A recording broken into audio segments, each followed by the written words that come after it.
Sejam bem-vindos a mais um Espaço Opinião. Hoje começamos com saúde e falamos do Centro Hospitalar de Vila Nova de Gaia Espinho. Diretores do hospital admitem demitir-se face a más condições. Falamos também de proteção civil, que confirma que o hangar da frota de helicópteros Kamov em Ponte do Sor está encerrado. Ainda novo banco, prejuízo histórico de 1.400.000 euros obriga a injeção do Estado. Portugal recebe mais 100 milhões de euros para obras em escolas, saúde e património e fechamos com contas do Estado que registram um excedente de 258 milhões em fevereiro. São então estes os temas de hoje e comigo em estúdio tenho Albino Almeida. Albino, muito obrigada desde já pela sua presença. Começamos precisamente por falar de saúde, com tema local. Falamos do Hospital de Gaia, o Centro Hospitalar de Vila Nova de Gaia Espinho. Médicos admitem demitir-se caso a situação caótica se mantiver. O que é que se passa no Centro Hospitalar Vila Nova de Gaia Espinho? Muito bem. Em primeiro lugar, dizer que há 3 planos para avaliar essa reunião de médicos que decorreu sob a presidência do Sr. Bastonário da Ordem dos Médicos e nessa reunião foi feita uma análise exaustiva às condições de trabalho dos médicos no Hospital de Gaia. É sabido que a Câmara Municipal, antecipando o que será a transferência de competências, se envolveu diretamente neste processo. E, de que forma é que se envolveu, Albino Almeida? Envolveu porque vai comparticipar em 3 milhões de euros o hospital, portanto nesta última fase falta agora que o hospital possa decidir das 3 propostas que tem em mãos dentro dos valores que estavam previstos para a obra, sendo certo que as obras em si mesmo, e é por isso que a reunião dos médicos ocorreu, as obras em si mesmo libertam espaço, mas se não forem lá colocados os equipamentos, de pouco serve ter novo espaço, e é um pouco isso que se está a viver no Hospital de Gaia. Por isso eu estou em condições de dizer à Helena, e depois a Helena ficará com os documentos, que neste momento está já adquirido o TAC de 3ª geração, que era uma coisa que preocupava muito o hospital, por ser já um hospital de excelência na área da cirurgia cardiotorácica. Também dizer-lhe que neste momento está a finalizar o processo de autorização de funcionamento permanente de mais 100 camas no hospital, portanto não aquelas camas que são acrescentadas em momentos de crítica, mas essas camas vão poder ficar permanentemente nos serviços. Estão autorizados, lá está, os equipamentos, 4,8 milhões de euros para equipamentos que vão modificar a área das cirurgias e também aquilo que é essencial ao funcionamento normal do dia-a-dia dos hospitais. Eu creio que o comunicado hoje do Conselho de Administração, que tive a possibilidade de lhe enviar, quando estávamos aqui antes deste comentário, vem tranquilizar aquilo que foi uma reunião exaustiva, sob a presidência, como digo, ou com a presença, se quiser, do Sr. Bastonário da Ordem dos Médicos e que, no final da reunião, acharam por bem marcar uma posição que é essa mesma, ou seja, se não tivessem aquilo que eu acho que a partir de agora tem, que é uma calendarização efetiva que permita dizer que em maio a urgência, que é mãe, digamos, quem passa a expressão lá em casa, quem leva com isto tudo, não é? As pessoas vão à urgência por várias razões e, portanto, quando depois não se consegue passar do diagnóstico da doença ao tratamento de imediato, temos os doentes nas macas, os doentes nas camas, os doentes nos corredores, exatamente. É mesmo aquilo que a gente chega a um banco, chega a um multibanco e trata rápido, não é? E depois alguém no banco tem que fazer escriturar os movimentos, etc, etc. Portanto, eu diria que aquilo que hoje o comunicado transmite é justamente este compromisso de datas, no sentido de que não só as obras são importantes, mas fundamentalmente elas permitem disponibilizar espaços que sem equipamentos valem o mesmo que nada. Por isso, creio que essa questão estará resolvida, bem como uma matéria que nos preocupa muito é que ainda não conseguimos ter a certeza se as cativações não estarão a pôr em causa o normal funcionamento dos serviços públicos. E eu daqui, enquanto Presidente da Assembleia Municipal de Gaia, completamente solidário com as preocupações do Sr. Presidente enquanto, digamos, representante do município e do Conselho, apelaríamos a que houvesse aqui, de facto, uma outra destreza na libertação de meios para os serviços públicos, nomeadamente de saúde, porque nos parece que as cativações podem estar a pôr em causa tudo isto. Esta é também uma grande preocupação, precisamente, da autarquia do centro hospitalar, que de facto dá resposta a Gaia e também a todo o concelho. É um centro hospitalar que recebe 700 mil utentes por ano, para se ter uma ideia, não é? Por isso o ano tem 365 dias e nós estaremos a falar de uma média de 1.000 a 2.000 doentes por dia no Hospital de Gaia e por isso é ter em linha de conta esta realidade.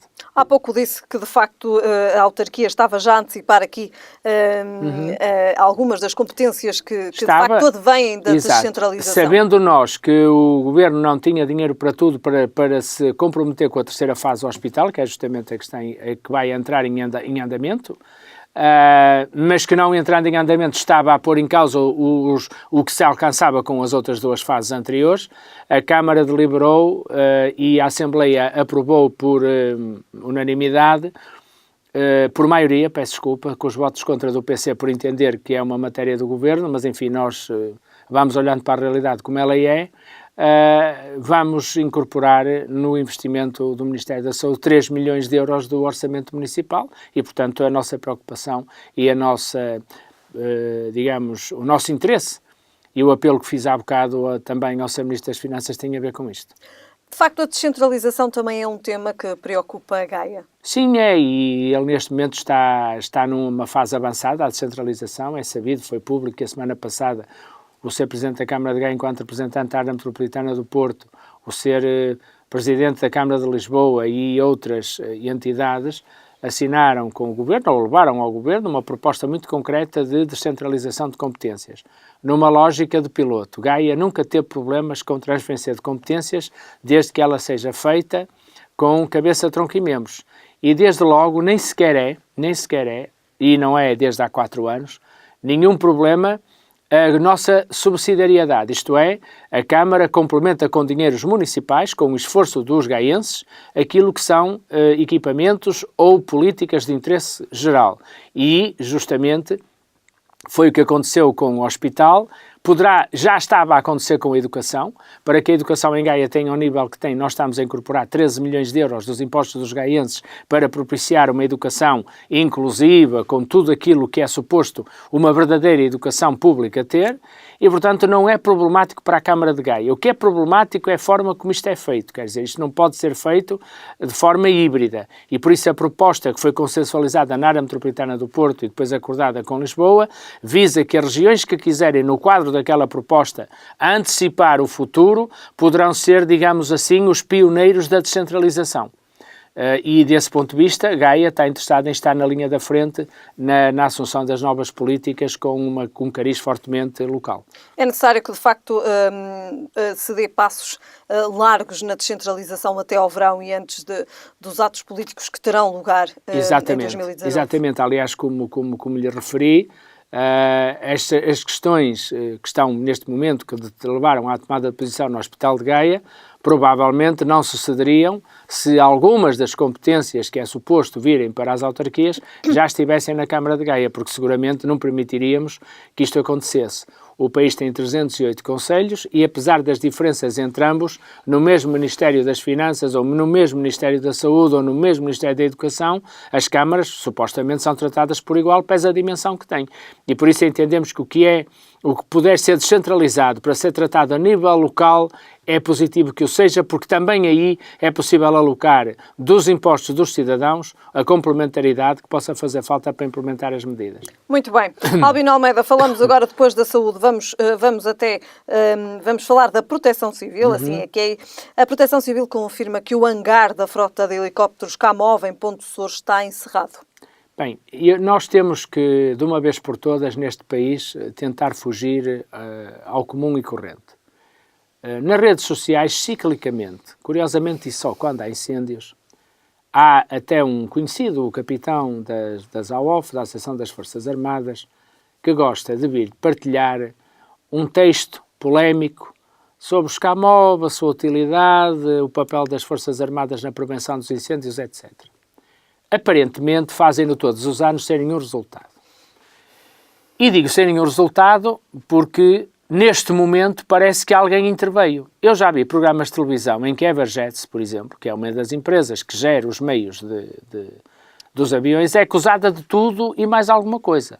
De ser oportunista, de ganhar 45 milhões, e parece que é verdade, nos 4 anos que tem que garantir as aeronaves para... Enfim, está tudo mal. O que a gente lê nas redes sociais é que está tudo mal. Pois bem, quer o Governo, quer a Proteção Civil, parecem finalmente estar interessadas em tomar medidas.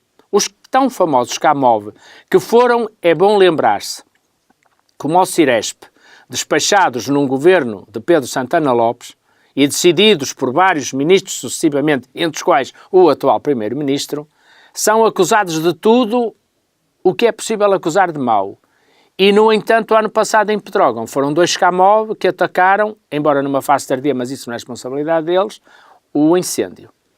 Ora, se de facto certificar um helicóptero para voo efetivo, um helicóptero, sabendo nós que permanentemente vêm notícias a público de que foram comprados 6, mas só 2 é que funcionam, nós não podemos correr o risco, e acho que aí andou bem a Proteção Civil, entidade que me merece muitas dúvidas, a mim, pessoalmente, como cidadão, me levanta muitas questões, mas enfim, pelo menos a Proteção Civil. Exatamente, pelo menos tomou uma decisão que eu suponho que faz sentido, que é não deixar que vão para o ar helicópteros que em si mesmos corram riscos de segurança para as tripulações que os Mas prende-se com isto conduzem, este quer também do hangar da frota de quer helicópteros. também para as populações. E, portanto, acho bem que é suposto ser sempre a mesma peça que falta também todos os anos e, portanto, acho bem que alguém ponha termo a isto. E, portanto, entenderam que sem a peça não há autorização para os Camov voar. Cabe à Proteção Civil, que é quem telefona para pôr, digamos, para usar... sabe que os contratos com os aviões são feitos para X horas ano e, portanto, isso é pago à hora. Se, na realidade, não puder voar porque está no bueiro ou porque o incêndio é muito forte por isto ou por aquilo, não voam. E compete à Proteção Civil acionar estes meios. Portanto, sendo ela na prática quem usufrui dos meios, é bom que fiscalize como é que os meios que supostamente pode utilizar estão a funcionar. E eu espero que com a espuma dos dias ultrapassada, nós tenhamos na realidade no próximo mês de junho, digamos que é os meses em que as coisas começam a complicar, junho, julho, tenhamos os meios que tivermos em condições de grande operacionalidade para o caso serem necessários. E teremos operacionais os Camov?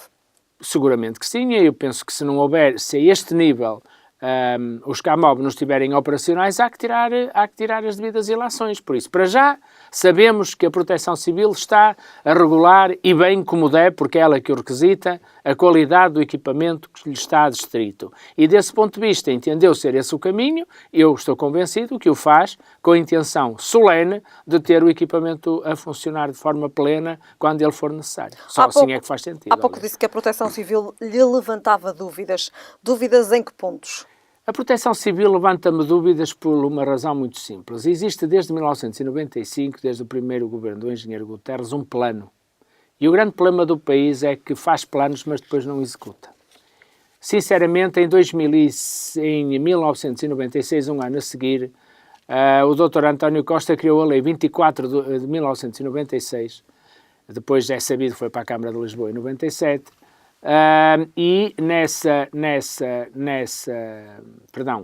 Em 2006, ou seja, 10 anos depois de 96, o Dr. António Costa, como Ministro da Administração Interna, criou a Lei 24 de 2006, que é a lei que, por exemplo, obriga a limpar as matas. Viu a polémica deste ano. Nos outros anos em que não se faz nada, ninguém fala, para depois vir dizer nos incêndios não estavam limpas.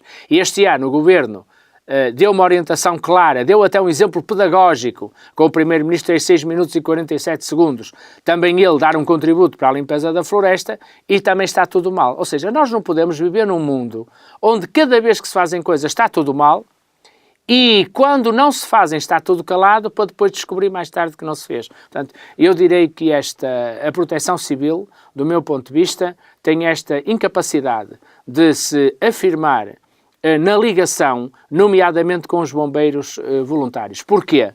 Porque o modelo, ou o modelo que eu acho que funcionaria melhor, é o que eu vejo em Gaia, que é o terceiro concelho do país. É que tem um batalhão de sapadores bombeiros. Quer dizer, que há bombeiros que só se dedicam aos problemas de incêndios todo o ano. E mais, fazem também a prevenção das cheias. Durante o meio ano de calor em que estão atentos aos incêndios, temos também que fazer a prevenção das cheias, nomeadamente limpando ou fazendo com que sejam limpos os esgotos e essas coisas todas, que, não passando água, têm tendência a acumular lixo, detritos, etc. Pois bem, como eu defenderia que todos os concelhos tivessem uma equipa de sapadores, ou seja, uma equipa que poderia ser estabelecida com valor mínimo para os concelhos mais pequenos, mas que na realidade estivesse dedicada a estas questões. E nesse aspecto partilho muito daqueles que acham que andamos mal quando fizemos a externalização, coisa que PSD e CDS fazem muito quando estão no governo, mas depois, quando estão na oposição, descobrem que afinal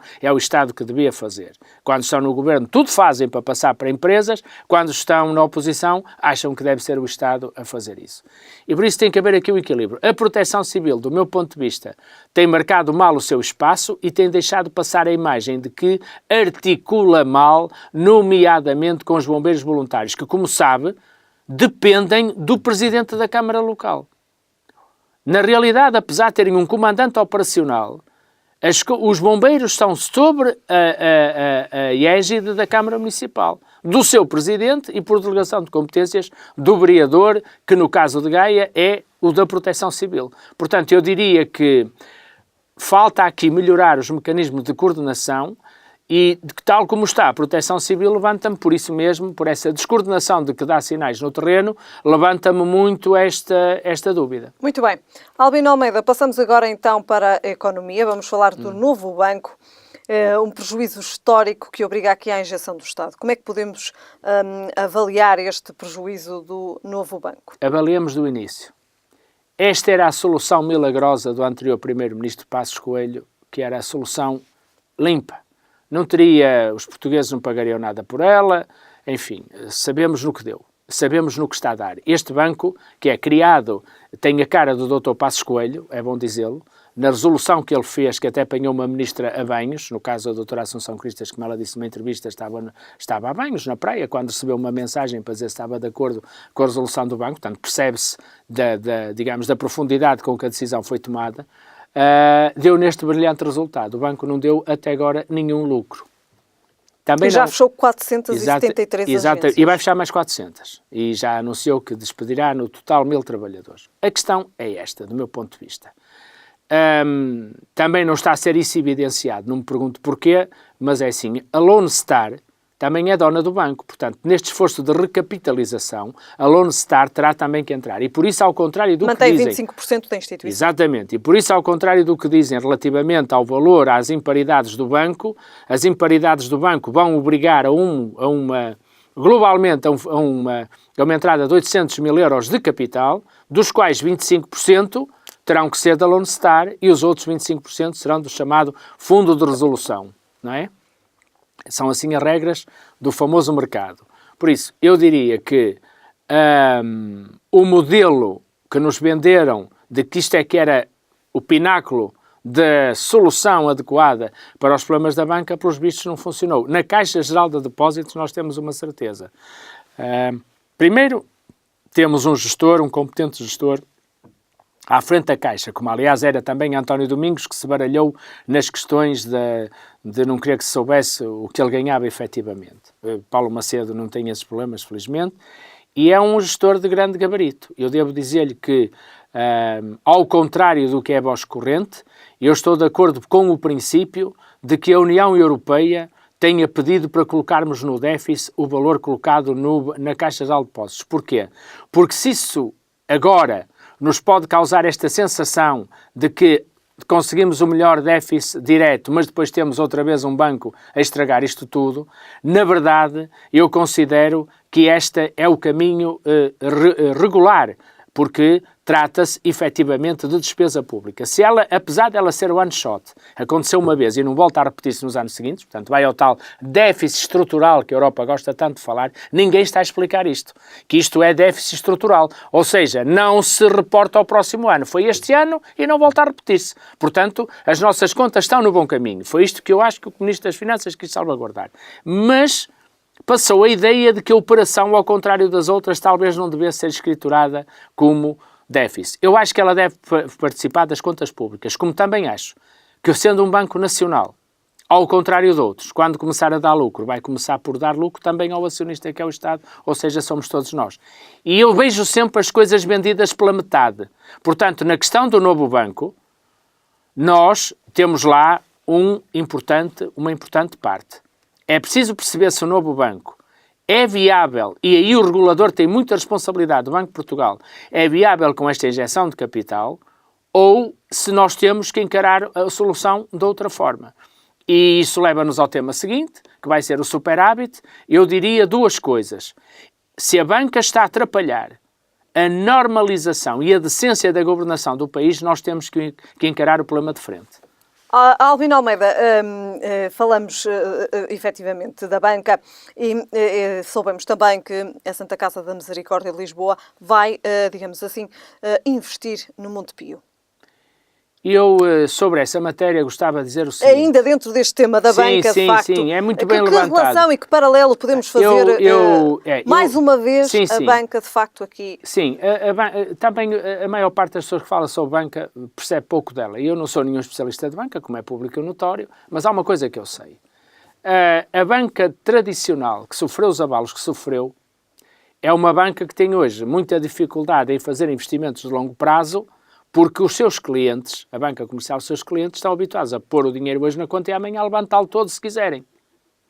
Portanto, não há bancos de investimento, não há bancos de pessoas que ponham dinheiro que não lhes faz falta, que podem estar 10 anos, 11 anos, e que podem estar em fundos e que podem estar em bancos de investimento, que são bancos que emprestam em negócios que vão receber o dinheiro a médio e longo prazo. Como isto está tudo baralhado no sistema financeiro português, não é? Houve, aliás, a intenção peregrina do anterior governo, o maior flop do anterior governo, criar um banco de fomento que nunca funcionou, embora tenha uma administração, não se percebe muito bem para quê, mas a verdade é que tem. Muito rapidamente, Albino, temos ainda mais dois temas. O caso do Monte Pio, o que nos é explicado é que a sociedade mutualista, que é, digamos, a alma mater de Monte Pio, quer ter a possibilidade de decidir no plano da economia social, onde a banca comercial também não está adaptada às novas circunstâncias. E, portanto, eu diria que com inteligência, com rigor e transparência, poderá ser uma excelente oportunidade de quê? De viver, de ter um banco que apoia a economia social, que é sustentada pelas receitas da economia social. Dou-lhe um exemplo. Muito rapidamente. Quando nós temos pessoas a pagar 1.000 e tal euros por mês para terem os pais numa instituição para tomar conta deles, quando nós temos as crianças a pagar 200 e 300 euros por mês para estarem em creches da Santa Casa da Misericórdia, e dizemos, mas a Santa Casa da Misericórdia tem que investir mais para ter mais retorno, se calhar tem que investir de parceria com um banco. E assim sendo, pode ser virtuoso e positivo. Muito bem. Passamos agora então para os próximos temas. Temos ainda mais dois temas e temos também o tempo praticamente contado. Falamos agora de Portugal, que recebe mais 100 milhões de euros para obras em escolas, saúde e património. E podemos já aqui também falar do nosso último tema, que é precisamente o excedente de 258 milhões até fevereiro.